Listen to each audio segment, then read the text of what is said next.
So kabayan, magandang araw at magandang gabi din kabayan. So ang gagawin natin kabayan, Hyundai Ioniq ba yan? O ganun kung pronunciation yung kabayan. So ang gagawin natin yung front bumper.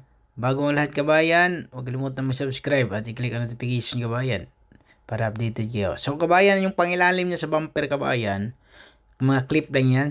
Pag mga Hyundai. Tapos sa gilid naman, mayroon siyang bolt doon, pwede mo tanggalin sa 8mm, pwede din sa Phillips screw. Tapos sa gilid, mga kuha na siya, mga clip.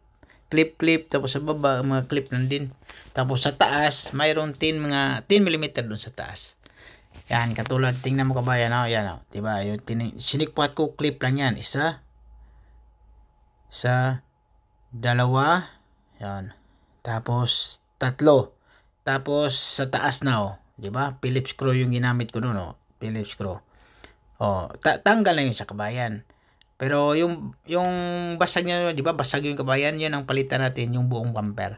Tapos sa gilid naman, tingnan mo sa gilid naman, sa kabila, sa left side. So clip, isa, dalawa, tatlo. Yan. Tapos yan, sa kilid naman, yung dugtungan ng fender, tanggal na agad. Tapos ganun lang kasimple yung kabayan. Tapos sa baba, mga clip lang yan lahat. Tapos hindi pa mahirap tanggalin yung clips na yan. Kasi kabilaan, isikwat mo, madadala na siya. Hindi katulad yung ibang clip kabayan na matibay. Sa Hyundai, ang bilis lang tanggalin yung clip na yan. Pero matibay yung kabayan na, hindi basta-basta din yan. Tapos sa taas, tingnan mo sa taas. 10, isa, 10mm yun. Tapos, wala, yung mga clip lang pala tinanggal ko ata eh. Di ba? Tanggal na siya agad. So, ganun lang kasimple. Tapos may wire tayo, connection sa wire, sa camera. Hindi sa camera yan, sa pag light. Sa pag light yan, si kabayan. Sa pag light o signal. So, ganun lang kasimple tanggalin yung bumper, front bumper ng Hyundai Ioniq. Ioniq ata, Ioniq. Hindi ko alam kung anong pag-pronounce yan si kabayan eh.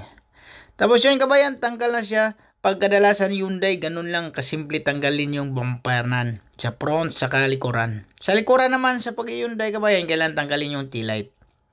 Ganun lang kasimple kabayan, at huwag kalimutan mag-subscribe kabayan ha. Maraming salamat.